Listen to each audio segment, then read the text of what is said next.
Most people are overwhelmed by too much information. It puts them in a state of total overwhelm and confusion. Were you there at the beginning, and how did you transition to deciding what was important to learn and where to draw the line? What or who helped you get focused, or how did you do it? Felicia, can you start on this one? Sure. So was I overwhelmed? That's funny. I'm kind of a technophobe. I know. Let me start a business on the Internet. That's genius. No one's ever done that before. So if anybody happens to be in that same position where you're thinking, okay, I've got to start a business from home for whatever reason, want to, but you don't get how the button pushing stuff works, I felt that same way and kind of still feel that way.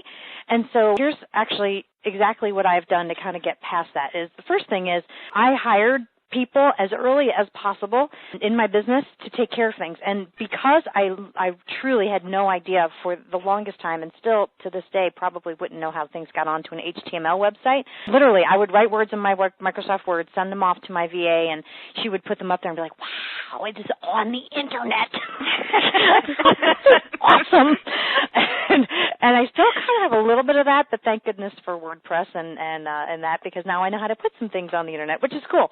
That was the first thing I did, was I actually hired somebody, because I hate that stuff, frankly. I mean, I'm a speaker, I'm a trainer, I'm a teacher, I'm a communicator. I like people. I don't like button pushing.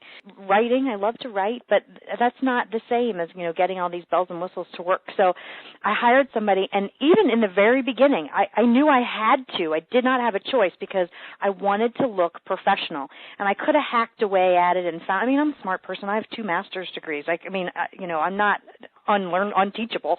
I could figure out how do I put it up, but it would look like somebody who just kind of figured it out. It wouldn't have the professional look and feel that I needed to portray myself as online, and that's super important with your credibility. So I found ways to get very inexpensive graphic help and very inexpensive ways to get my message onto the Internet.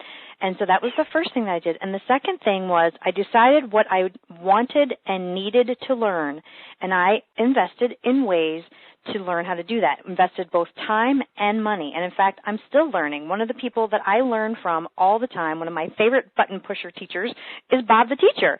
And he's awesome at it, because having been a high school teacher, he knows, how to put together a curriculum so that people can really learn it, and not just presume that, everybody knows what this is, but he really starts with, okay, square one. Here's what you need to know. And I love his teaching style. I've learned a ton from him, and have done this all since the beginning. So I've gotten help where I needed it, and then when I've decided, okay, this is something I want to learn how to do, I find a teacher who I really like, and I stick with that person. I don't jump all over the place and see what I can, continue to Google over and over again. I stick with just one person who I know, I like their style, I like the way they teach, I like what they do, and I can learn from them. And that's what I do, is I just buckle down and learn how to do it. That's excellent advice. Both of those things, outsource early and pick a person and learn from them. Marnie, what's your take on this, about getting overwhelmed with too much information, and were you that way in the beginning? Well, I come from a technical background, so the technical end of things don't overwhelm me as bad, but I do notice that people tend to get that overwhelm with that. If you can just baby step into it and pick a couple things you're going to learn, like if you're going to figure out how to promote yourself with social media, don't sign up for every social media platform out there. Just start with maybe Facebook and learn it.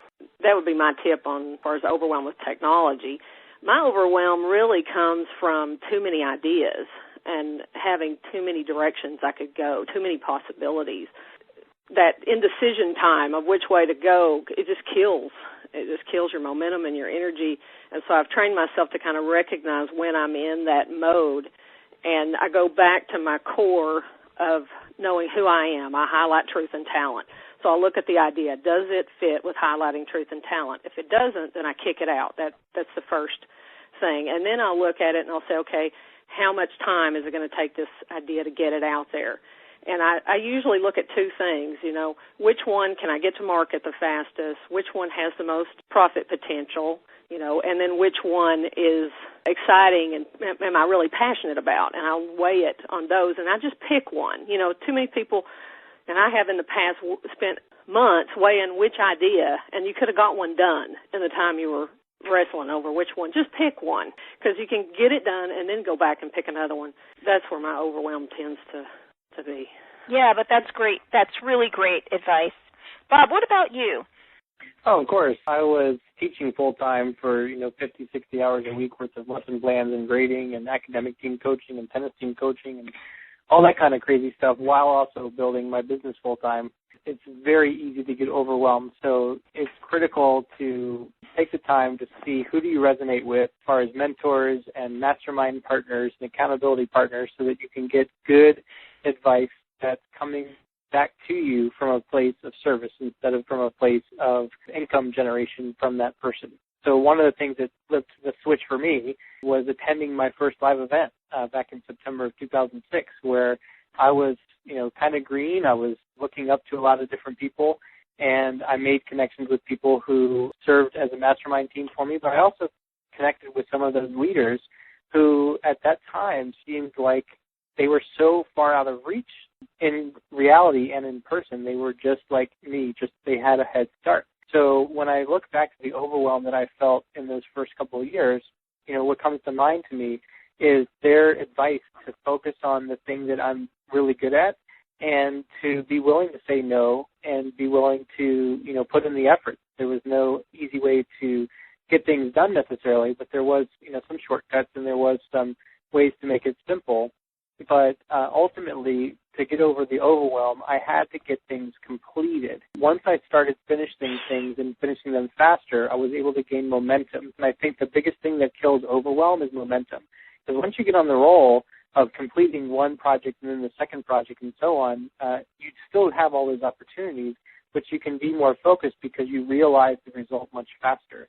And once you realize those results, you can move forward in a way with confidence, and you get paid for it instead of waffling around waiting for something to happen and hoping that it will happen. You actually get it done. That was really what pushed me over the edge and helped me go from very frustrated teacher who was not living up to capacity to earning a six-figure income after like 18 months.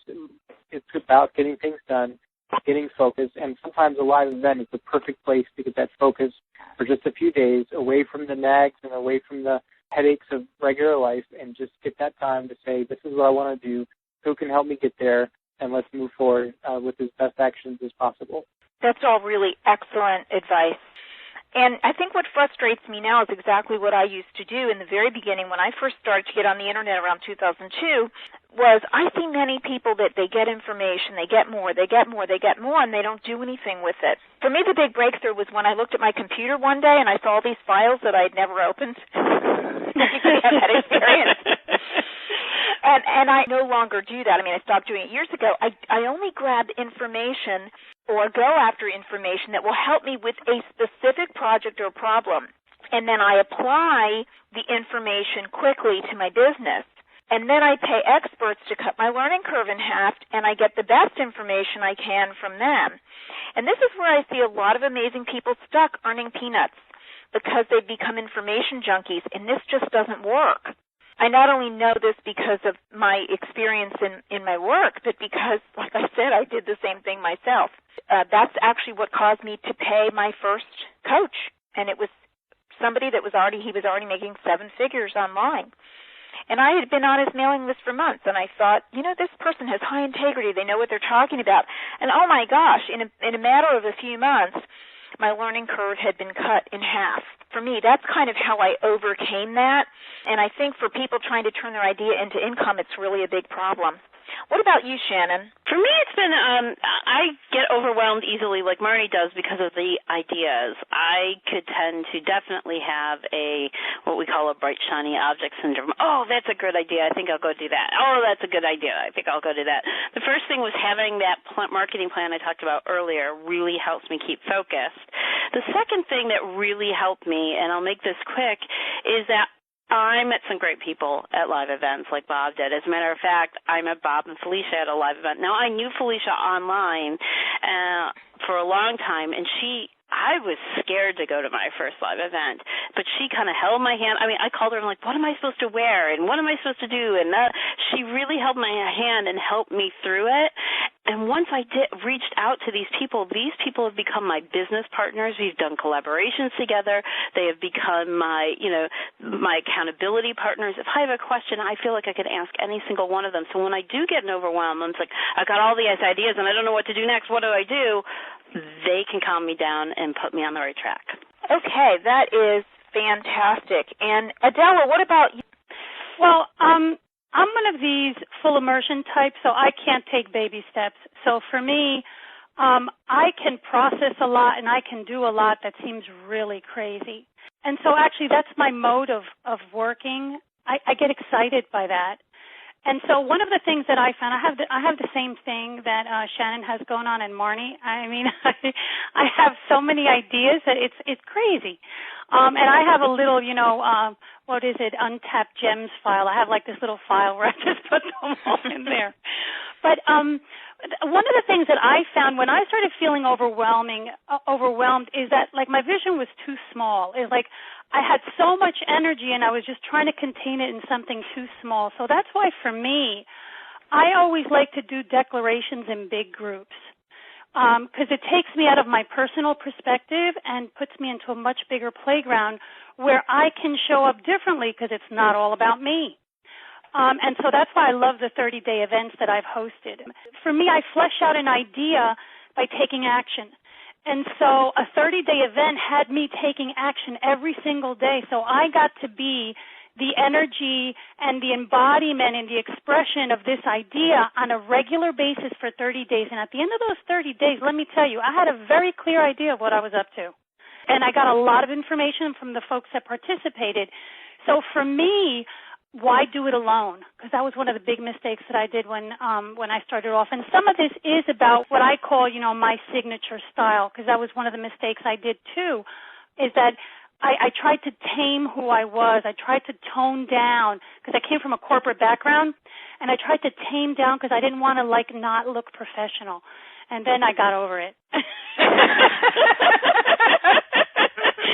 then I got over it, and then I just started being myself. And then paradoxically, when you are yourself, that's when things really start rolling.